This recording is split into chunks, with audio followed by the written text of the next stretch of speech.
Right, so we're back again for part two. Let's just recap, though, on what we were talking about yesterday. Yesterday, we spoke a little bit about some of the physical or the bodily causes of depression. And let's just look at what we were talking about. We said that the brain obviously is a physical entity. It has lots of chemicals writhing around within it. We said that we have over 100 billion nerve cells in our head, if you can even imagine that sort of number.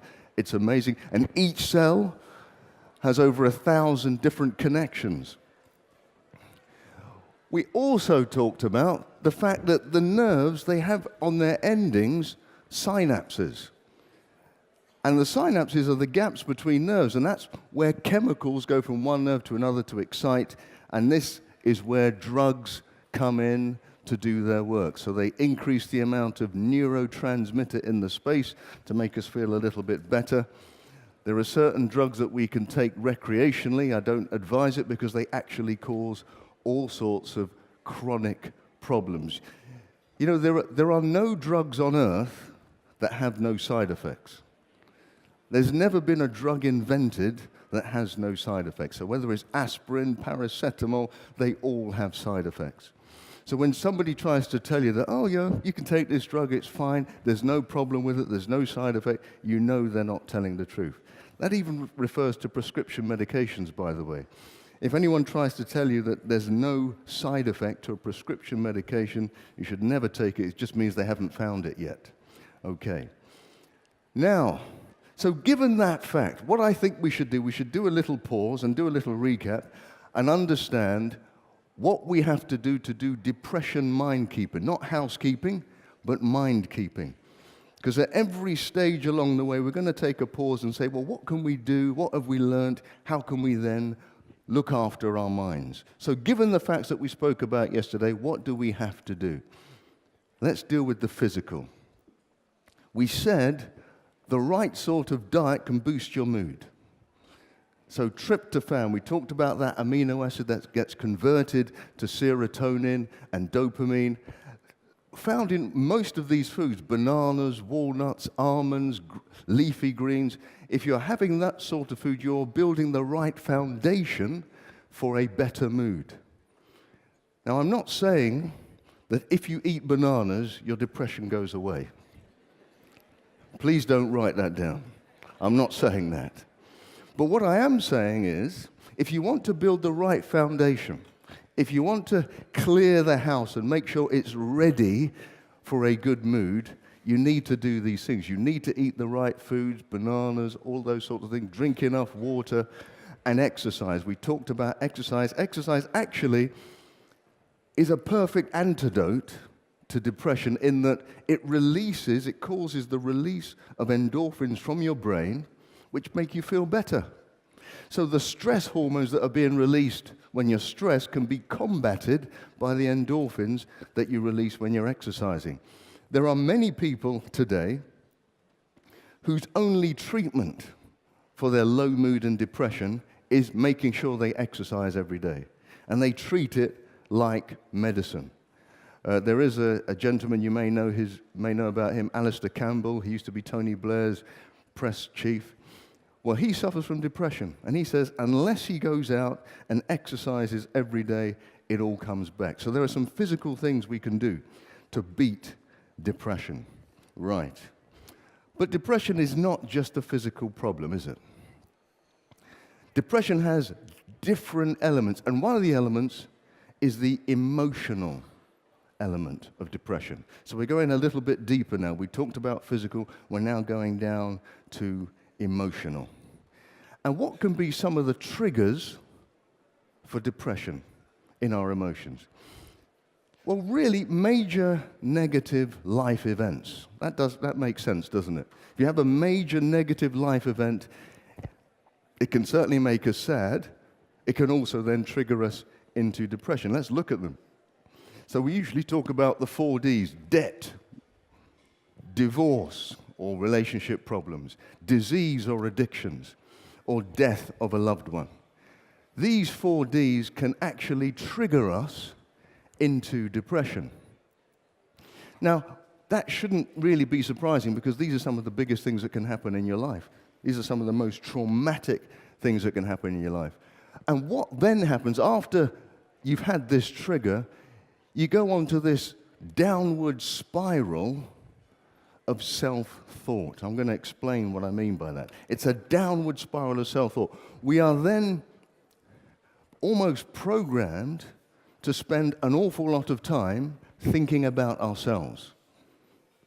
You know, I don't know what I'm going to do if I don't have the money. What am I going to do? I'm all alone now. Oh my goodness, I've got this health issue coming up. What am I going to do? We spend a lot of time thinking about me. How can I cope?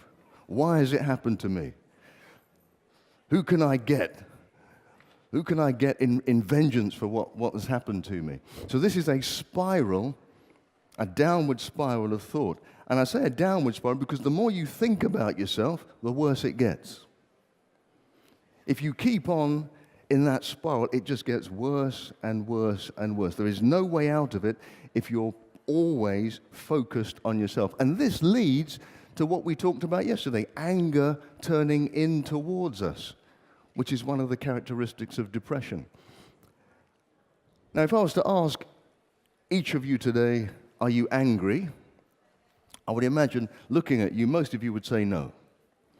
Most of you would say no. Might be a little bit frustrated. Okay, one or two of you would be angry. I'm sorry. Yes, I can see one of you. But most of us would say, no, I'm not angry. I mean, I've got problems, but I'm not angry. But how about this? Many of us have these issues in our life that cause resentment. Now, what is resentment? Resentment is almost unexpressed anger. You know, somebody has done something to you, maybe today, yesterday, or 10 years ago, and you're still simmering under that hurt. That's resentment. That actually is a form of anger. Your body reacts in the same way as if you are angry. Many GPs today will tell you that a lot of the people who come through their doors, round about 70 to 80%, have issues relating to their mental health. And a lot of those issues are issues of resentment or guilt. These things that are just simmering away under the surface. You can't even see it. You couldn't notice anybody who has it. But if somebody comes in with a chronic headache, and they've had it for years, we have to look at, well, what's the cause? Sometimes people come in with a terrible rash that's come up. Often this is related to what's going on in the mind. Stomach problems. And then there are serious illnesses. We know that some of the big illnesses like high blood pressure, cancer, hypertension, a lot of the autoimmune problems that we have like lupus and thyroid issues, they can be triggered by the stress and anxiety of life.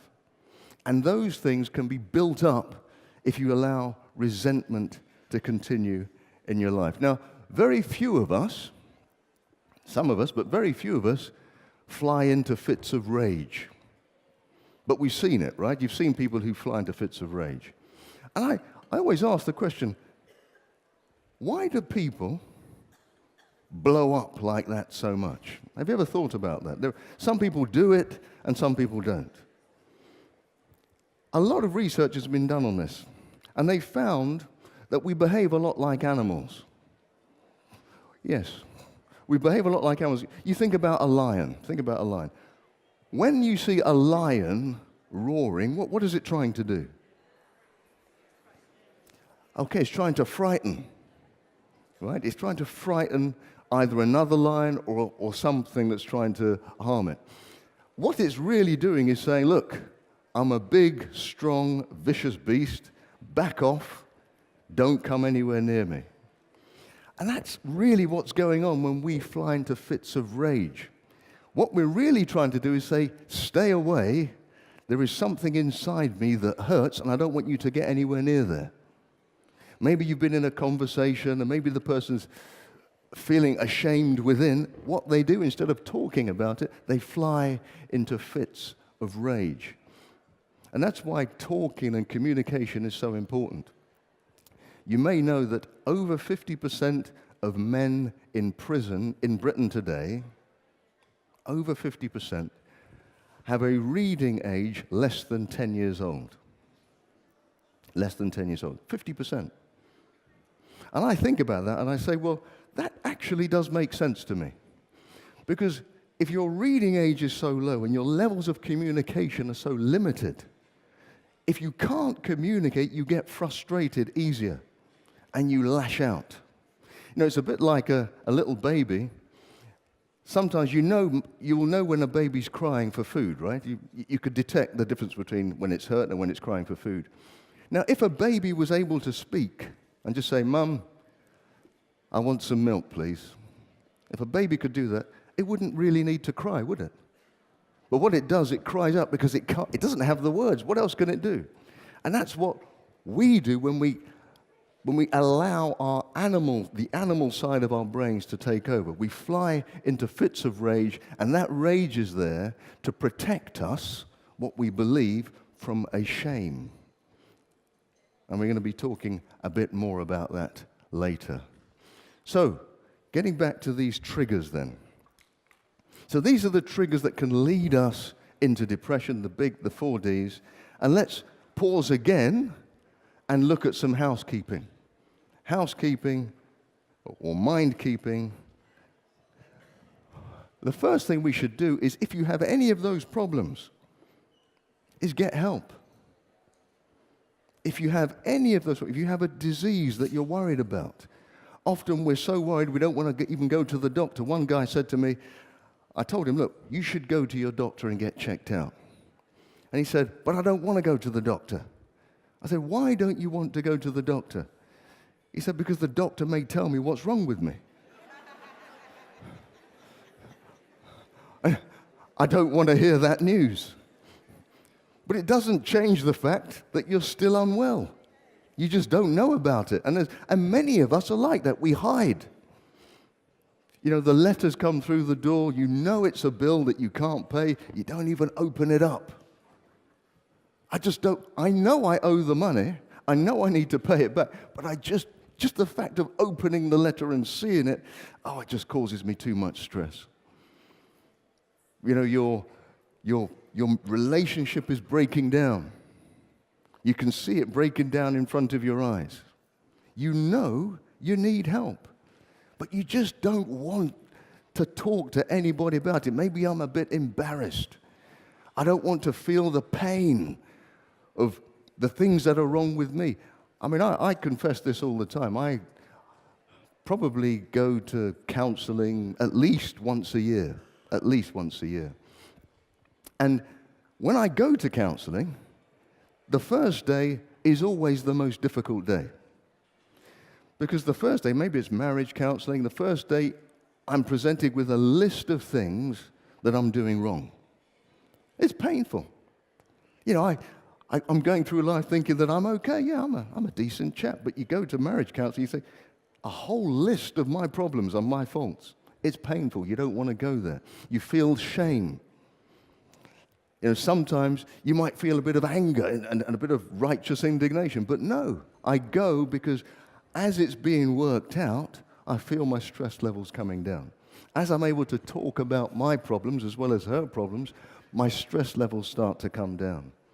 Avoiding it doesn't do any good. It actually makes it all worse. We're talking about how to protect yourself from falling down into depression. So the more you talk about it, the less stress you have. Look at this. Share your faults. You know that text in James 5:16, confess your sins one to another that you may be healed. You know that text, right? Well, I think it's interesting that it doesn't say confess your sins one to another that you may be forgiven. Okay, because we don't need to confess our sins one to another to be forgiven, right? But actually, if I want to be free and healed from this problem, God is telling me that I need to share it with another human being. That's part of the healing process.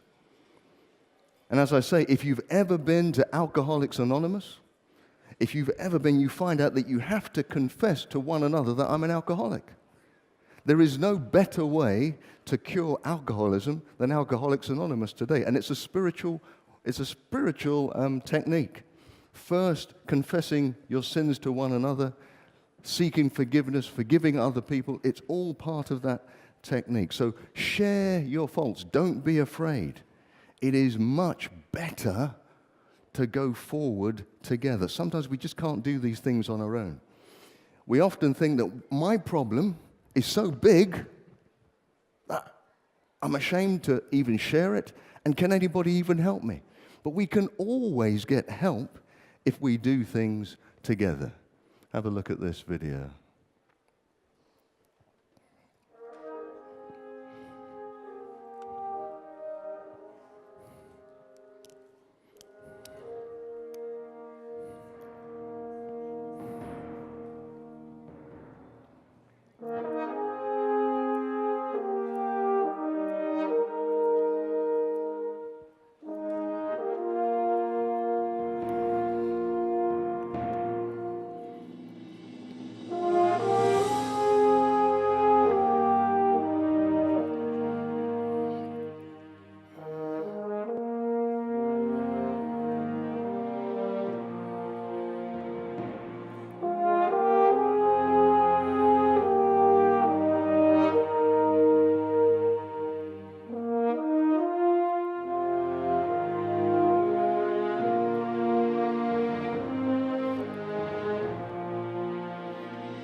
Now that is very powerful.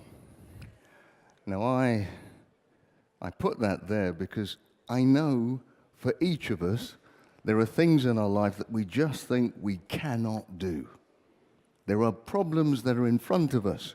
They could be a health problem, they could be debt, they could be family issues that just seem insurmountable.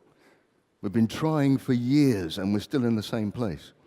I love that because when you look at how the boy started with very little hope, and you see how he is now by just working together, sharing what's going on within, having somebody to hold your hand, it makes the world of difference. You know, we are all broken in some way. We're all broken in some way. We all need help. You know, we used to say, even Tiger Woods needs a coach, right? That was when he was brilliant, but I guess things have changed a bit now. But all of us need help. All of us need a hand. So it is important that we try to embrace the pain. And what I mean by embracing the pain is embracing the pain of, yes, I'm a little bit ashamed, I don't want to talk about these issues. Embrace the pain of, yes, walking through that doctor's surgery because you know something's wrong. Getting help with counseling. It's a little bit painful, but that little pain is nothing compared to the big pain that comes if you don't get help. You know, I always tell the story of when I used to be a casualty officer, and I had this gentleman, huge guy, waited ages to come and see a doctor in A&E. And I saw him, big guy, much bigger than me, tattoos all up his face, quite a frightening looking guy. And he said to me, "Doctor, I've got a little splinter in my finger. It's causing me a bit of pain." I said, "Okay, fine, I'll just take you into this room, we'll inject your finger, and that will cause it to numb, and then I can take out the splinter for you." He said, "Wait a minute, injections? You're going to inject my finger?" "I don't really like needles." He's got tattoos all up his face. I don't know how that happened. Maybe he was drunk, I don't know. I said, "Well, yes, I'm going to need to inject it. I need to numb it. If I can't numb it, I really won't be able to take it out because it'll be too painful." He said, "Well, doctor, no, I think I'll leave it then. I think I'll leave it."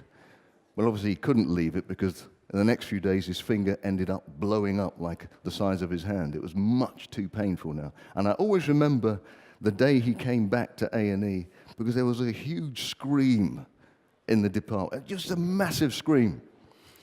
And all that happened was a little girl had brushed past his finger. And he screamed the place down. He had to go to surgery, he had to have it all the pus drained out. He was in hospital for a good 24 hours. But that's exactly what happens to you and me if we don't embrace the small pain of getting help. You know, we're actually blessed this week because we actually have counselors, our cornerstone counselors.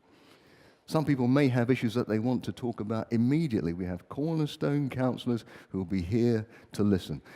Please take the opportunity, right? Take the opportunity. It's really worth it. Embrace the pain now. Avoid the bigger pain in the future.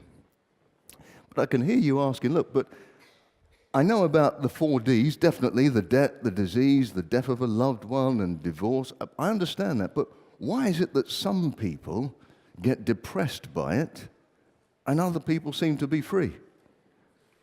What's the difference?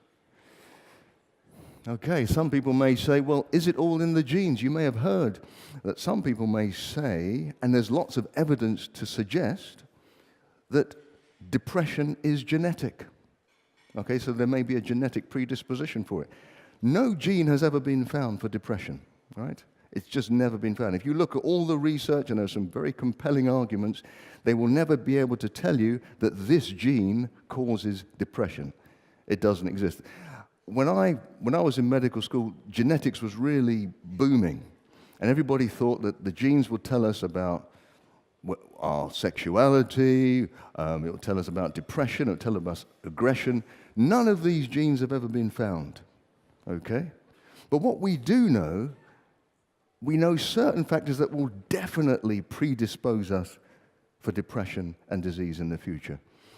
And I like to look at it from this lovely poem, part of a lovely poem by Dorothy Nault.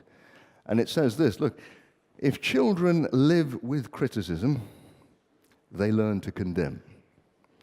If children live with hostility, they learn to fight. If children live with ridicule, they learn to be shy. If children live with shame, they learn to feel guilty. I think that's a lovely note upon which to find out what are the deep causes of why we are the way we are. All of us, our psyche, the way our brains work, are determined to a great extent by what happened to us in the past. And if you talk to most psychologists, they'll tell you that those formative years as a child develop you into the certain type of person that you are today. There is some research, massive amounts of research, that talk about adverse childhood experiences. Adverse childhood experiences. And this experiment showed that, as it says, children born in 1958 in Britain, 7,000 plus males, 7,000 plus females, if you have more than two, so two or more adverse child events, it increased your risk of death by the age of 50. Now, what's an adverse child event? Maybe your parents broke up, maybe you were abused, maybe your father was an alcoholic. There's a whole list of things that can be considered adverse child events. And the more you have, the greater your risks of disease. You can find, if you want to look it up, it's in the Journal of American Medical Association, 1999. And this is very interesting. The experiment that they did with 17,000 people, they showed that 70% scored at least one adverse child event. Now, for those scoring one or greater than one, look at the percentage risk of increase of disease. 400% risk of lung disease, usually because of smoking. You're much more likely to be a smoker if you've had these adverse child events. 500% risk or chance of getting depression. So yeah, we've looked at the genes, and maybe there is some connection between our genetic makeup, but we know specifically that what happened to us as a child actually makes us into the sort of psyche that we have today. Okay, so this can give us some tools. Now, there's a wonderful tool given by Pia Melody, which is about how we go from whole children into broken adults. And as I say, and I'll repeat this, all of us, to some extent, have had adverse childhood events. So, on the right, you can see the characteristics of children. So, characteristics of children are that they are valuable, they're vulnerable, they're imperfect, obviously, they're dependent, they need, and they have wants, and they're immature. That's normal children. That's absolutely fine. Now, to the right of that, you see what happens if you come across an adverse childhood event. Now, this is what happens to the child. So they go from having some kind of value. If they get an insult in their life, they can either think, oh, I'm not quite as valuable as I thought, and that goes on throughout life. Or they can think, actually, I'm better than everybody. It's a defense mechanism. And then that leads to difficulties with your self-esteem. Sometimes it may be too high or too low. Okay, so you start as a normal child, you then go too high or too low. If you're vulnerable, well, all children are vulnerable, if they get hit by an insult in their life, they become too vulnerable, okay? Or they might build up a wall around them so that they can't be hurt at all. Invulnerable. That makes it difficult with relationships in the future. Now, we know children are imperfect, so if they're imperfect, when they're hit with an insult, they can become incredibly rebellious, or they can pretend and act as though they're perfect. So all of these characteristics determine where our minds end up. So these are the difficulties that can happen to us. And let me give you an example of one child. Okay, all right, one child there. I think that's the last time I took a good picture myself, okay? And by the way, the reason why it's black and white is not because I'm old, right? It's because my dad wanted to use a black and white camera when he was taking this.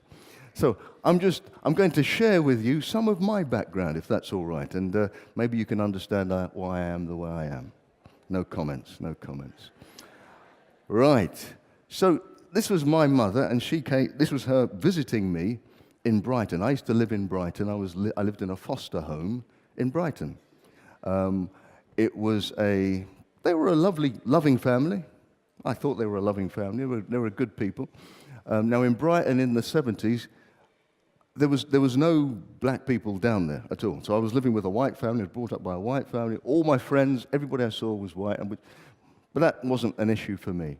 Now the problem with that family was that although they were quite caring, and although they were quite loving, they didn't really have a lot of parenting skills, I would say. Okay, let me give you an example. I mean, I rarely had a bath, rarely. I mean, it was like maybe once a month, once every couple of weeks. Look, some of you are recoiling like I still smell or something. Please, please. I've had a few showers since, all right? Also, they didn't really set any boundaries for me either. So I remember being 3 years old. I do remember this. I was on the street with my mates, and I played on the streets up until about midnight, okay? This was not just outside my house. I was quite far away, 3 years old. Can you imagine a 3-year-old? And I remember coming back in, and my parents, they said to me, they are my parents, they said to me, "Have you eaten?" And I said, "Yeah, I took some apples from somebody's garden around about lunchtime." I said, "Okay, off to bed, see you later." You know, so they were nice people, but they didn't have many parenting skills. Now, I've told you, in all the years I've been having counseling, I would say this to my counselors, and they would look at me with horror. And I would say, "Well, it's all right. I'm fine. I'm okay. I don't mind." I mean, they were good people. And then one of them said to me, "Okay, so those parents, they let you out on the street all the time, and they wanted you out of the house playing all the time. But who was the person who wanted to be around you? Who's the person who was putting their arm around you, giving you a hug, giving you a cuddle, giving you a kiss?" And I thought to myself, well, no one, but I didn't need it. And he said, "Well, how do you know you didn't need it? You're 3 years old, how do you know?" So what happened then, it was quite obvious, what happened to me was that I learned to cope. That's what children do. You learn to cope. Now, there was no mental trauma when I was a kid. I actually thought I had a really nice time. But I did learn to cope. I learned to be on my own. Right? Yes, you're feeling pity for me now. That's good. But I learned to be on my own. Now, in some ways, that might be good. But in other ways, it's not so good. It's not good when you come into a relationship, then, is it? Because you're used to being on your own. And you can't understand why people want to be in your face all the time. That's how you feel. Right? So, and these issues are then leading to conflict. Right? Now, if you then go to a counselor, and the counselor gives you lots of conflict resolution skills, that's fine, but that's still superficial. That doesn't deal with the root cause of the problem. I am still this immature person who has not developed. Yeah, and all of us are like that. All of us have something. I'm sure most of us didn't have my kind of background, but we've all got our own. Because you know what? Parents are not perfect. They will always make some kind of mistake. That's actually part of parenting. So, but with those issues, that will stimulate certain and trigger certain characteristics in our life that if we don't get help with, and we don't get to the root cause of, it can lead to depression. It can lead to all sorts of problems. It can lead to family issues. So, in fact, let me go on, because the story doesn't stop there. So my parents actually came back. They actually came back and they said, look, no, this is too bad. This guy's too filthy. We're going to take him somewhere else. Okay? I mean, they took me somewhere else. And I went to a place in Portsmouth when I was 4 years old. Now, Portsmouth was a terrible experience for me. This woman who I lived with, I don't know where she got it from, but she must have been trained in torture techniques from the CIA. You're laughing. Oh, I'm glad someone's laughing. No, she was a warped woman. I can't tell you some of the things that went on there. I'll give you a mild case. I just want to give you a picture. I'm not looking for sympathy. I'm just trying to tell you how we end up the way we do. Yes, I was 4 years old. I can't remember what I did, but she said, right, you are going to go into the shed outside, okay, and you're going to stand on a milk crate, okay, and you're going to stay there until I tell you to come in. 4 years old. And if you come off the milk crate, you're going to have to stay for another hour. Honestly, I stayed on that milk crate for 24 hours. I remember the day going down, the darkness coming, and I was still on that milk crate. And I only survived there for 6 months because she called up my parents and said, oh, I can't cope with Chidi. He's too much for me, because I wouldn't do what she wanted me to do. But what I remember is that at that period, I then started to feel a little bit of anger within me. There's nothing I could do. I was a small boy, but I had this anger within me. And I think I carried that for a few years. And then it brings me on to this next point of how can I heal?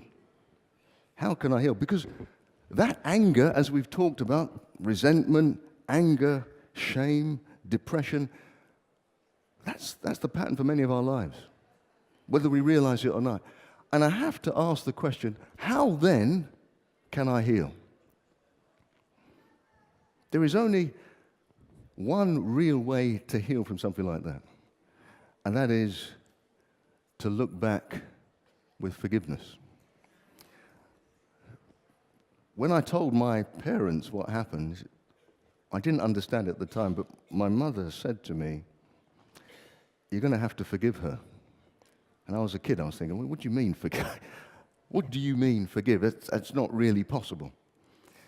So when I was about 10, 11 years old, she sent me and my brother back down to speak to this woman and to forgive her. And I remember I was really stressed. I had all this pent-up emotion. I didn't know if I could actually even do it. And then we knocked on the door, and then she came to the door, and when I looked at her, all of that stress just disappeared.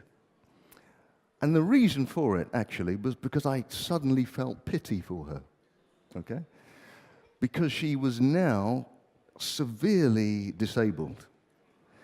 She had such terrible arthritis that she'd lost her fingers. She'd lost her toes. You know, and as I look back, the amount of bitterness that was in this woman ended up destroying her life. You know, I don't know what caused her to be so bitter, but I know she didn't get any help. I'm pretty sure she just kept it to herself. And keeping it to herself ended her life prematurely. And so when I looked at her, I thought, no, I can't actually feel any malice towards her. No, I'm okay. And I remember I went into her house. She wasn't able to get around properly. My brother and I, we ended up making her lunch and her dinner, and then we left. But I remember when I was on the train going home, I left feeling a lot lighter than when I came. You know, God had opened up a way for me to understand that, yeah, by forgiving and letting go, it's healing me. So the one thing that we really have to try to do is learn, and I do mean learn, to forgive. It doesn't mean that we're condoning what happened to us. No, but what we're saying is, I'm not going to let what happened to me keep me in prison for the rest of my life. I liken it to walking forwards rather than walking backwards. You know, God has got so many things in front of us. Despite what's happened in the past, He's got so many good things in front of us. But if we spend our time looking back all the time, we'll never see it. If we spend our time always looking back for that person to pay me back, for that person to come humbly on their knees and ask for forgiveness when it's never going to happen, we never see the good things in store for us. We are in prison. So that person who's hurt us in the past is still hurting us. You know, they say not forgiving is like drinking poison and expecting your enemy to die from it. It doesn't happen. It only kills us. I spend most of my time now dealing with all sorts of diseases, all sorts of problems. And for just about all of those major lifestyle diseases, when you get to the real root of the problem, there is a lack of forgiveness. You might say, well, that's a bit strange. Sometimes it's lack of forgiveness for somebody who's even passed away. Sometimes it's a lack of forgiveness towards ourselves. You know, we've done something in the past. We can't let that go. By feeling that guilt day in, day out, that means that we're still in prison. Now, I know all of us here actually are here because we believe that Jesus died for our sins. I honestly, that is the thing that keeps me happy and joyful every day. Because I know He's died for my sins. Now, if He has forgiven me, why can't I forgive myself? I've done bad things in my life. But if I hold on to them, that means I haven't even forgiven myself. By not forgiving yourself, by having that guilt and that shame, that always leads you to a low mood and often depression. Sometimes we're looking for the cause when it's right in front of us. So today I'm going to advise you or counsel you. If you can, get an appointment, speak to one of the counselors. When you go home, find a counselor who you can speak to. If you can't find a counselor to speak to, find somebody to talk to open up to. If you can't find somebody to talk to or open up to, at least write your thoughts down. Do you know there is healing in just writing your thoughts down? Often, many of the counselors spend very little time talking to you anyway. They just want you to talk. As you're talking, you realize, oh, maybe that doesn't make sense. Maybe that doesn't make sense. What we need is to be able to express ourselves. If you do that, you'll find that your burden will be lifted and lightened. Now, tomorrow we're going to be dealing with some of the other issues that get to the core of depression, that make it lighter for us. Okay, but until then, we'll see you tomorrow. Goodbye. Bye.